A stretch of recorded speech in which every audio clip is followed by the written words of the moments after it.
کا سوال یہ ہے، میں نے پچھلے جمعے پھر میرا سوال ہے کہ میں پوچھتا ہوں اس آدمی کو ضرورت کیا ہے ختم نبوت پر بات کرنے کی، جب امت مسلمہ کے متفقہ فیصلہ ہے کہ مرزئی کافر، اسمبلی نے بل پاس کر دیا کہ مرزئی ان کو اقلیت قرار دے دیا، اور جب سے وہ اقلیت بنے نہ ہم نے ان کی عبادت گاہ جلائی، نہ ہم نے ان کو قبروں سے نکالا، نہ ہم نے بس ٹھیک ہے جیسے عیسائی رہتے ہیں، یہودی سے کس ملک میں رہتے ہیں وہ بھی رہیں، اقلیت بن کے رہیں، کوئی اعتراض، پر تم انہیں کھینچ کھونچ کے کیوں قریب کرتے ہو؟ تمہارا کیا جرانہ ہے ان کے ساتھ؟ بتاؤ تو صحیح۔ ان لوگوں سے ان کو چاہیے اپنے منہ میں لگام ڈالیں، اور اگر نہیں ڈالیں گے پھر انشاءاللہ ڈالی جائے گی۔ تو وزیر قانون صاحب کو کیا مصیبت بنی ہوئی ہے نیا فتویٰ دینے کی؟ کہ ہے کوئی شوق انہیں دینا چاہیے فتویٰ؟ کہتے نہیں مرزائیوں میں ہمارے درمیان تھوڑا ہی فرق ہے۔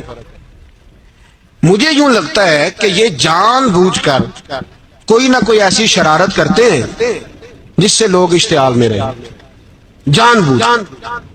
حلم، حوصلہ، صبر ذات کے بارے میں تو ہے، لیکن اگر کوئی رسول پاک کی بے ادبی کرے تو پھر حوصلے کی بات تو ہے ہی نہیں، پھر تو جہاد کی بات ہے۔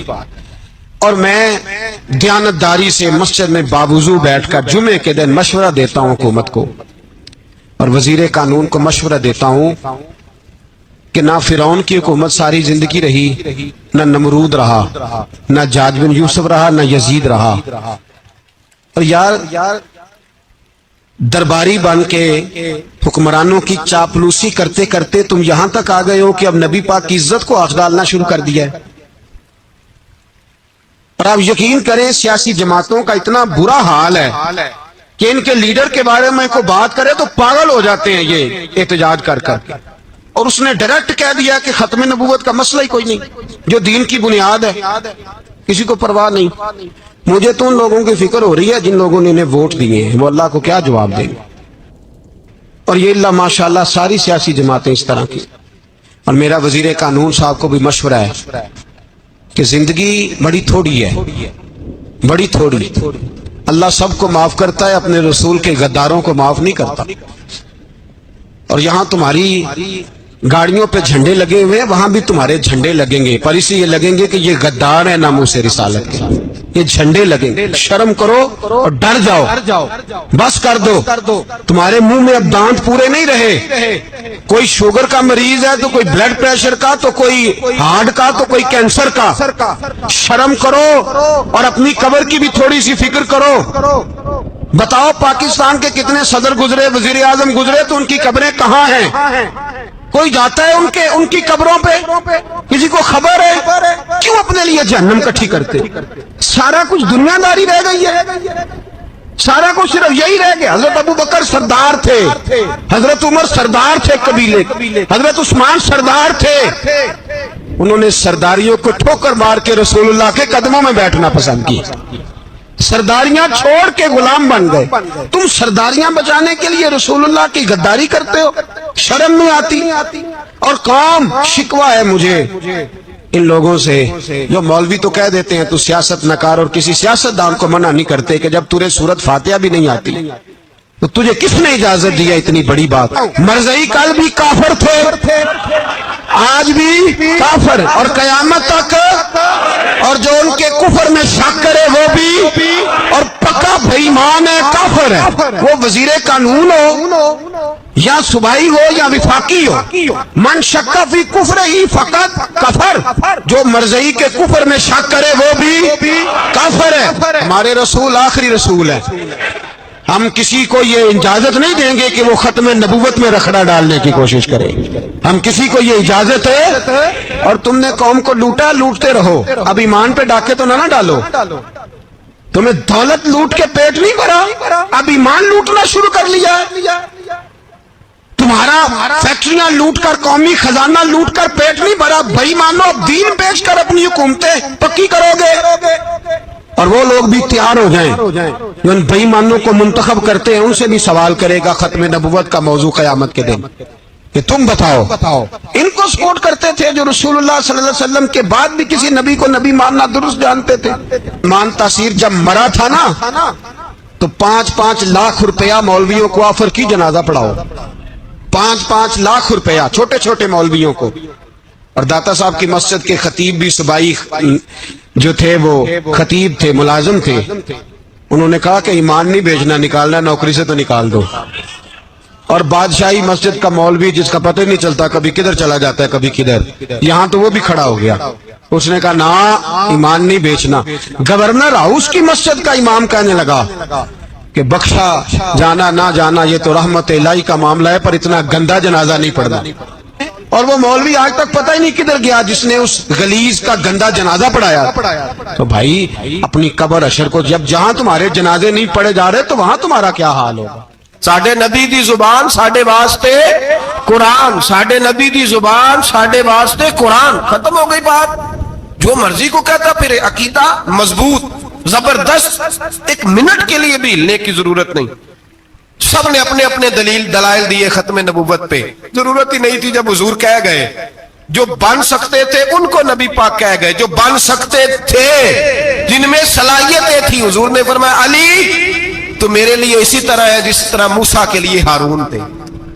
لیکن موسیٰ کے بھائی ہارون بھی نبی تھے، پر میرے بعد کو نبی ہو سکتا تو ہو اسی طرح جس طرح موسیٰ کے لیے ہارون، جن کے اندر خوبیاں پائی جاتی تھی۔ فرمایا ابو بکر میری ساری امت سے افضل ہے پر نبی نہیں ہے۔ میرے رسول پاک نے فرمایا عمر فاروق میں وہ ساری خوبیاں پائی جاتی ہیں جو ایک نبی میں لو کان نبی بعد لکانا عمر ابن خطاب، اگر کوئی میرے بعد نبی ہوتا تو خطاب کا بیٹا عمر ہوتا۔ جو ہو سکتے تھے جب وہ نہیں ہوئے تو کانا شانہ اٹھ کے آ گیا ہے، ادھر قادیان کا رہنے والا، اور تو کہتا ہے نہیں مجھے مان لو، چلو پورا نہ مانو، ذلی مان لو، بروزی مان لو، حیا ہونی چاہیے۔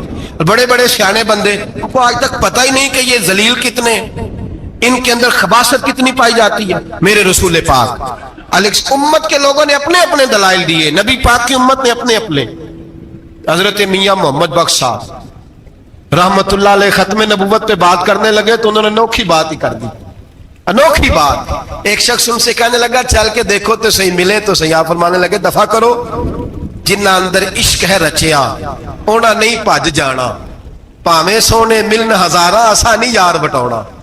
ہم نے دائیں بائیں دیکھنا ضرورت ہی نہیں، ہمارے رسول نے کوئی کمی چھوڑی نہیں۔ باقی آ رہے ہیں یہاں خیرات لینے، حضرت موسیٰ کہہ رہے ہیں اللہ اپنے آخری نبی کی امت میں شامل کر لے، تو ہمیں کیا ضرورت ہے پتہ بھی کرنے کی؟ اور سن لیں، یہ یاد رکھے بات، امام اعظم ابو حنیفہ رحمۃ اللہ علیہ فرماتے ہیں اگر کسی بندے نے دعویٰ کیا کہ میں نبی ہوں، دعویٰ کیا کہ میں نبی ہوں، اور سامنے والے نے اسے یہی کہہ دیا نا کہ اگر تو نبی ہے تو معجزہ دکھا، تو یہ کہنے والا بھی کافر ہو گیا، اس لیے کہ اس نے تو دلیل مانگ لیا، یہ تو تھوڑا سا متفق ہوا ہے۔ تماشا دیکھنے کے لیے بھی اگر کہا نا کہ اگر تو نبی ہے تو دلیل لا، کوئی معجزہ، تو یہ لفظ کہنے والا بھی بولیے دائرہ اسلام سے کیوں مانگی تو نے دلیل؟ کیا ضرورت پڑی تھی؟ کیوں تو نے ایسا کہا؟ اتنا متفق کا عقیدہ ہے کہ تو مانگ، تو یہ بھی نہیں کہہ سکتا کہ چل کچھ کر کے دکھا، یہ بھی تیرے لیے جائز ہے۔ صوفیاء کہتے ہیں تو نے سوچ کیسے لیا؟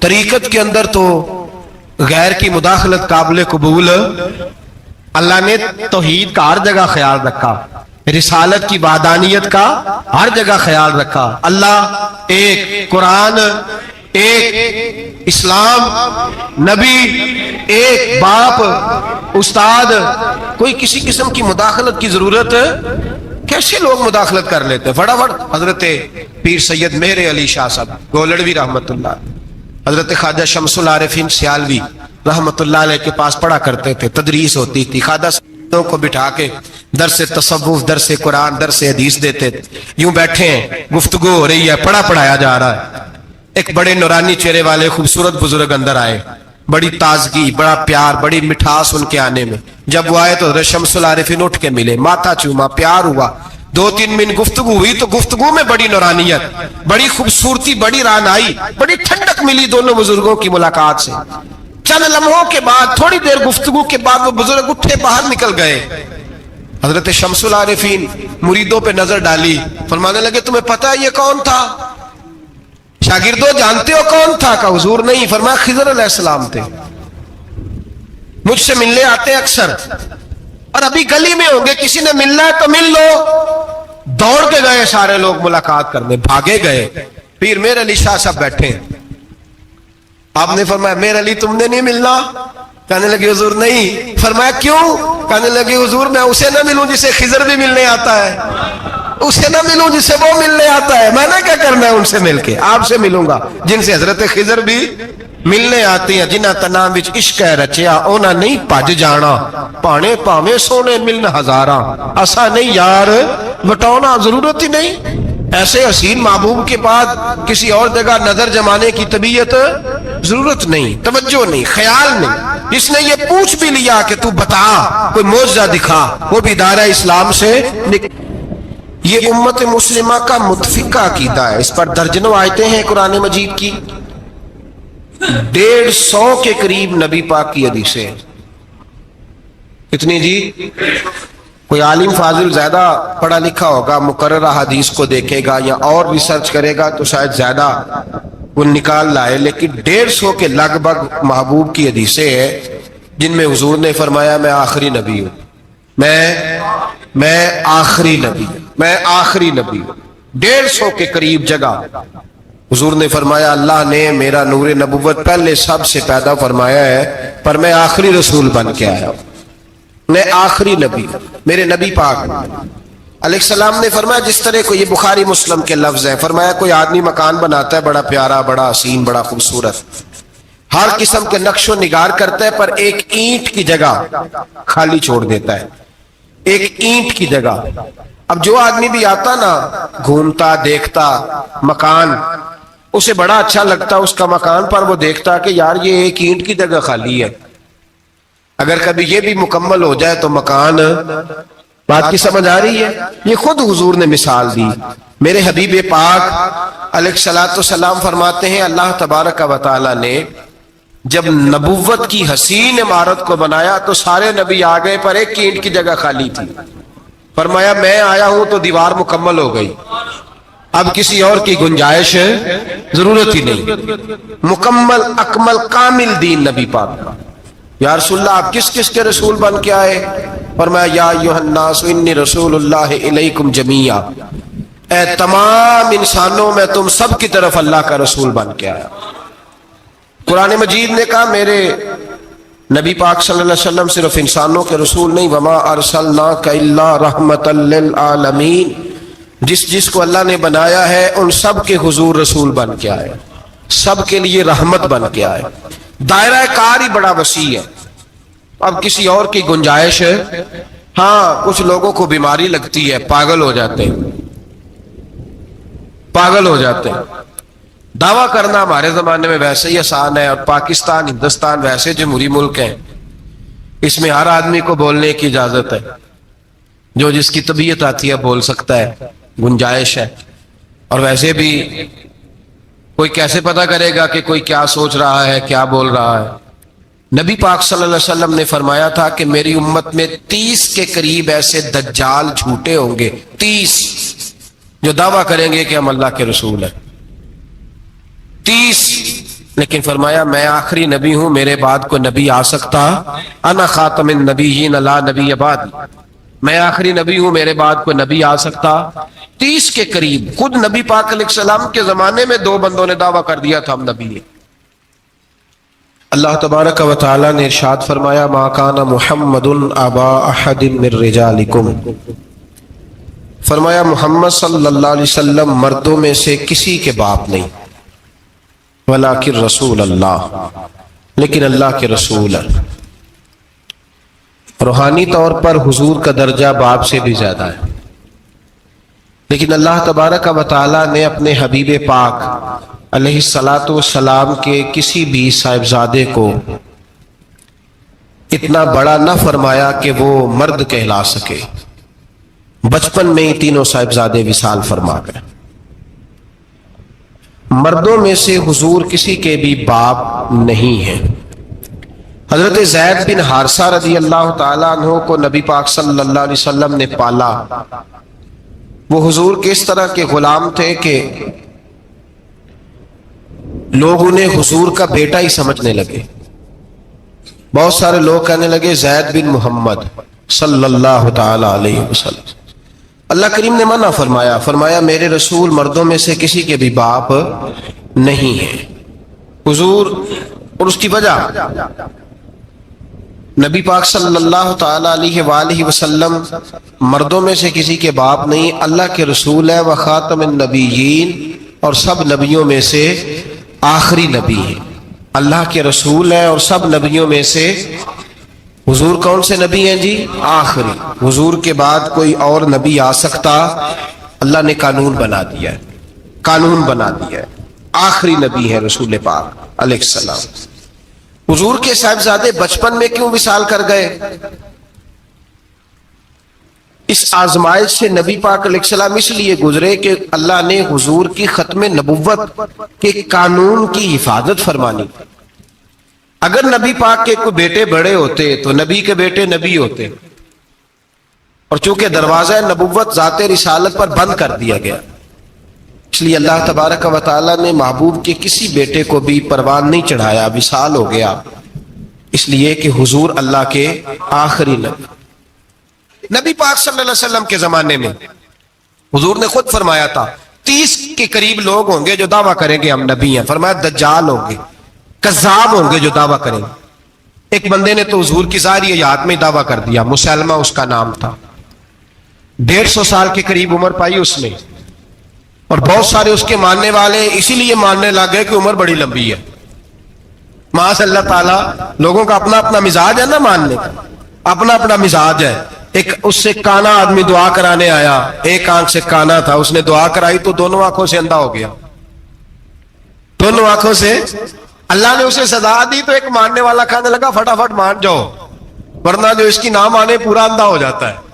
ماننے والوں کا اپنا انداز ہے نا۔ ایک لنگڑا آیا، ایک ٹانگ سے لنگڑا کے چلتا تھا، مسلمہ سے دعا کرانے آیا تو دوسری بھی ضائع ہو گئی، یہ اس کا حال تھا۔ پر ماننے والوں کا کیا کیا جائے؟ ماننے والے جس کو مرضی ماننے لگتے ہیں، نفسیاتی طور پر لوگ کمزور ہو جاتے ہیں۔ مسلمہ نے نبی پاک صلی اللہ علیہ وسلم کو خط لکھا، کہنے لگا حضور کے زمانہ مبارکہ میں، اور کچھ حدیثیں ایسی بھی ملتی ہیں جس سے یہ ثابت ہوتا ہے کہ اس کی حضور سے ملاقات بھی ہوئی، سامنے کچھ بول نہ سکا، جا کے خط لکھا، کہنے لگا کہ آپ میرے ساتھ معاہدہ کر لیں، جب تک آپ حیات ظاہری میں آپ نبی، اور جب آپ کا وصال ہو جائے تو میں نبی، یا یہ معاہدہ کر لے کہ آدھے عرب کے آپ نبی اور آدھے کا میں نبی۔ معاذ اللہ، اس نے یہ خط لکھا۔ نبی پاک نے جواب لکھا، فرمایا میں تو اللہ کا رسول ہوں، تو کذاب ہے، تو کذاب ہے، جھوٹا ہے۔ لوگ ایک اور بھی، میں ایک دن آرٹیکل پڑھ رہا تھا، کہنے لگے جی مرزے کے اب بڑے ماننے والے ہیں، اس کو کذاب نہیں کہنا چاہیے، ان کو دکھ ہوتا ہے، جو جھوٹ بولے اسے جھوٹا نہیں کہنا چاہیے۔ تو تھی بول دے کیوں نہیں؟ تو کی پروگرام ہے، کہنا چاہیے کہ نہیں کہنا چاہیے؟ یہ ثواب ہوگا، اس لیے کہ جو نبوت کا دوچا دعویٰ کرے اس کو نبی پاک نے جھوٹا کہا ہے۔ حضور نے فرمایا تو کذاب ہے، کیا کہا ہے؟ تو ثواب ہوئے گا، آنکھوں گے تھے، کیا کہا ہے؟ کذاب۔ تو اس کو کذاب کہنا نبی پاک کی کیا کی نا، پھر جی منع والے تکلیف ہوتی تو میں کہا پئی ہوئے، وہ کذاب ہے، لہذا ہمیشہ کذاب ہی رہے گا۔ جب حضور نے کہا ہے جو دعویٰ کرے نبوت کا وہ کیا ہے، تو لہذا کذاب ہی رہے گا۔ حضور نے لکھا کذاب، جب نبی پاک نے کذاب لکھا نا خط میں، کون لے کے جائے گا؟ اب اس کے دربار میں جانا ہے، حالات بڑے خطرناک ہیں، اس کے گرد بندے بھی ہیں، اور اس کے گھر جانا ہے، مشکل مرحلہ ہے۔ ایک صحابی تھے چھابڑی فروش، سر کے اوپر رکھ کے نا ٹوکرا، تو مدینے کی گلیوں میں کھجوریں بیچتے، 11-12 بچوں کے باپ تھے۔ کون جائے گا؟ اور جسمانی طور پہ بھی کمزور تھے، فٹافٹ اٹھے، کھجور کھا رہے تھے، ہاتھ کھڑا کر کے کہا حضور کسی اور کی ڈیوٹی نہ لگانا، میں جاؤں گا۔ جب یہ لفظ کہے تو ان کے منہ سے کھجور کے ٹکڑے گرے صحابہ کے چہروں پر۔ ایک صحابی کہنے لگے پہلے کھجور تو کھا لے، بڑی تجھے جلدی ہے بولنے کی، کھا تو لے۔ کہنے لگے اگر میرے کھاتے کھاتے ڈیوٹی کسی اور کی لگ گئی تو، کسی اور کی لگ گئی تو کیا کروں گا، جلدی ہے مجھے۔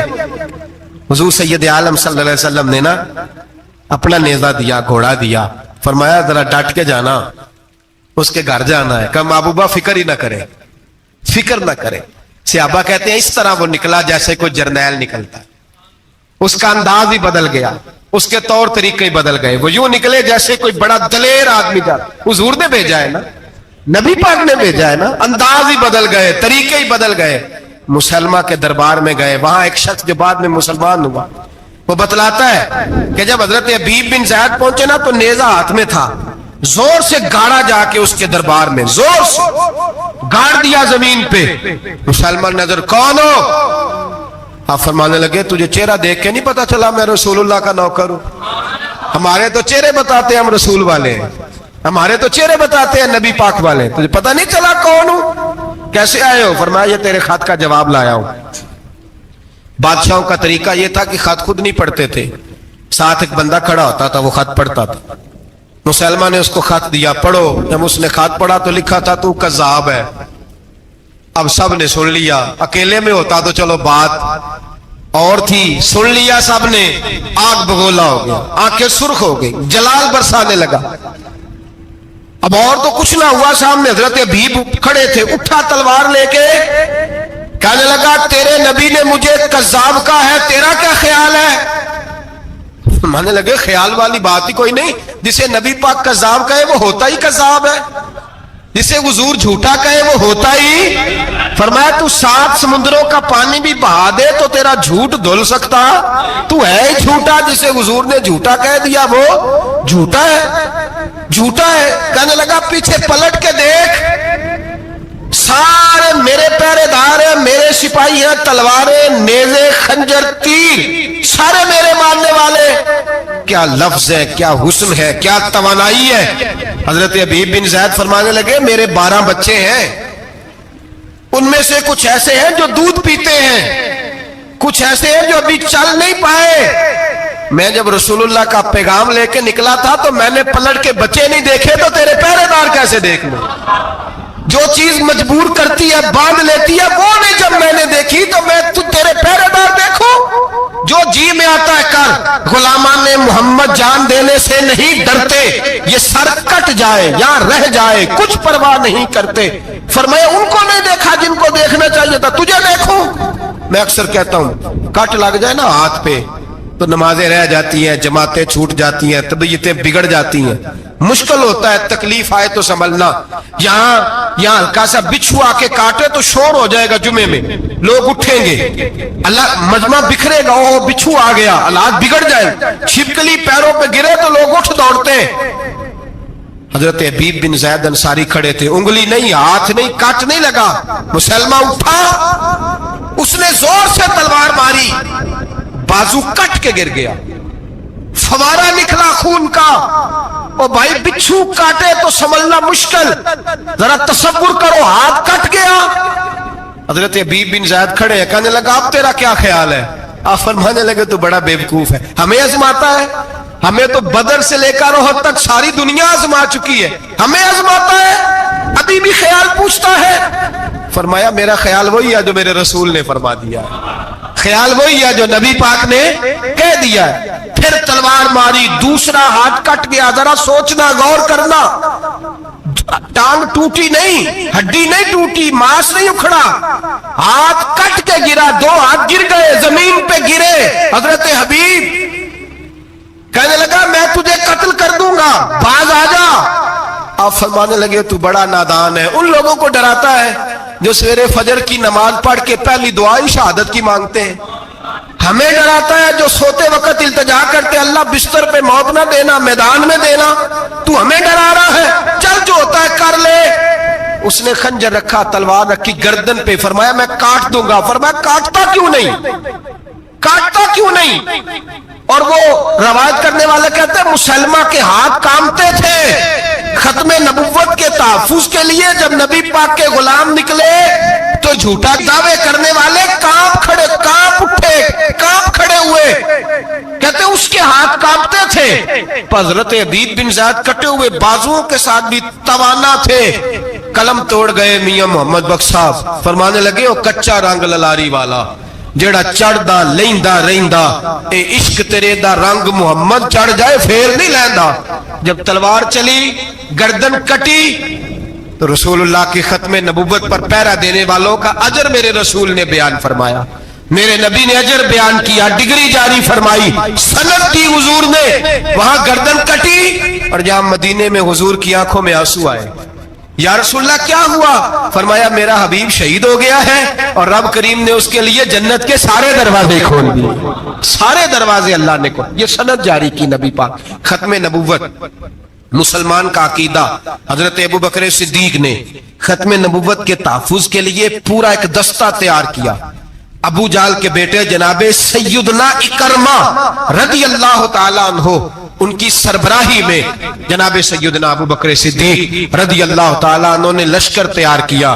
وہ لشکر گیا، اس لشکر میں حضرت وحشی بھی تھے جنہوں نے حضرت امیر حمزہ کو میدان احد میں شہید کیا تھا۔ فرماتے ہیں میں دعا کرتا تھا، اے اللہ بہترین مسلمان میرے ہاتھوں شہید ہوا ہے، اب میرے ہاتھوں کوئی بدترین کافر قتل کرا تاکہ میرا کفارہ ہو جائے۔ فرماتے ہیں جب میں گیا، جب میں نکلا میدان میں پہنچا تو مسلمہ میرے سامنے آ گیا، جھوٹی نبوت کا دعویٰ کرنے والا۔ کہتے ہیں جب سامنے آیا تو میں نے اس کو مارا، تیر وہ گرا، اور جب گرا تو میں نے رکھا پھر اس کی گردن پہ پیر۔ میں نے کہا میرے رسول تو میدان بدر میں دعا کرے تو 5000 فرشتے آتے ہیں، تو ذرا پلٹ کے دیکھ بے ایمان تیرا حال کیا ہے؟ فرماتے ہیں میرے قدموں کے نیچے، میں نے کہا تو میرے نبی سے مقابلہ کرنے چلا تھا؟ میں رسول اللہ کا ادنا غلام ہوں، نہ بدری ہوں، نہ اشرا مبشرہ میں سے ہوں، نہ میں خلفائے راشدین میں سے ہوں، پر ہوں رسول کا غلام، الصحابی کن نجوم میں شامل ہوں۔ فرماتے میں نے گردن کاٹی اور اللہ نے مجھے موقع دیا۔ حضرت امیر حمزہ اگر میرے ہاتھوں شہید ہوئے تھے تو نبی پاک کا بدترین دشمن بھی میرے ہاتھوں قتل ہوا۔ بہت سارے لوگوں نے دعویٰ کیا، اور 1 2 4 نہیں، ابھی چند مہینے پہلے ایک بندے کو پھر دورہ پڑا تھا، بعد میں اس کا معلومات کی تو پتہ چلا نفسیاتی مریض ہے بیچارہ، وہ بھی کہتا تھا میرے پاس وہی آتی ہے۔ بہت سارے لوگوں نے، لیکن ایک بندے نے ذرا منظم ہو کے دعویٰ کیا، اور خود چونکہ وہ انگریز کا وفادار تھا، تابع دار تھا، وہ کہتا تھا میرے آنے کے 2 مقصد ہیں، معاذ اللہ اپنے آپ کو نبی کہتا تھا۔ 2 مقصد ہیں، ایک کہتا تھا کہ جو انگریز حکومت کا وفادار نہیں وہ اللہ رسول کا وفادار نہیں، معاذ اللہ۔ پہلا اس کا آنے کا مقصد وہ بیان۔ دوسرا اس کا مقصد یہ تھا، وہ کہا کرتا تھا کہ دین سارا باقی ہے، موجود ہے، قرآن، حدیث، نماز، روزہ، حج، زکوٰۃ، میں معاذ اللہ نبی بن کے آیا ہوں تو صرف ایک کام کرنے آیا ہوں کہ جہاد کوئی نہیں، جہاد نہیں کرنا، کفر کے خلاف لڑنا۔ آپ کو پتا تو چل گیا ہوگا میں کس کی بات کر رہا ہوں، مرزا غلام احمد قادیانی۔ اس کے ماننے والوں کو مرزئی بھی کہتے ہیں، احمدی بھی کہتے ہیں، قادیانی بھی کہتے ہیں۔ ایک ہوتا ہے کافر، ایک ہوتا ہے مرتد، ان دونوں میں فرق ہے۔ عیسائی، یہودی، سکھ، ہندو یہ کافر ہیں، ان کا اپنا عقیدہ ہے، ٹھیک ہے جو وہ کر رہے ہیں، اسلام کسی پر جبر کا حکم نہیں دیتا، موج کریں، لگے رہے، ہم انہیں دین کی دعوت دیں گے پر ان پر کوئی سختی نہیں کر سکتے۔ ایک مرتد ہوتا ہے جو لبادہ دین کا اڑتا ہے، اپنے آپ کو مسلمان کہتا ہے، قرآن والا کہتا ہے، اسلام والا کہتا ہے، لیکن دین میں رکھنا ڈالتا ہے، نیا عقیدہ گھڑتا ہے، وہ مرتد ہے، اس پر سختی کرنے کا حکم۔ مرزائیوں کی مصیبت یہ ہے کہ وہ کہتے ہیں جی ہم قرآن کو بھی مانتے ہیں، ہم اسلام کو بھی مانتے ہیں، ہم نبی پاک صلی اللہ علیہ وسلم کو بھی مانتے ہیں، بس آخری نبی نہیں مانتے، ایک نیا نبی مانتے ہیں، اور پھر رنگ بڑا عجیب دیا، کہتے ہیں ذلی نبی ہے، بروزی۔ نوکھا فلسفہ سنے آپ حیران ہو جائیں گے۔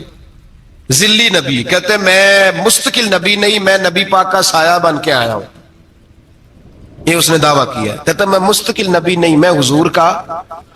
اور بیوقوف، جس خدا نے اپنے رسول کا سایہ بنایا ہی نہیں کہ کسی کے قدم نہ آ جائیں، اور تیرے جیسے شخص کو سایہ بنانا تھا جس کی ایک آنکھ بھی کوئی نہیں، کانا ہے بیچارہ، مرزا کانا تھا، ایک آنکھ اس کی سلامت۔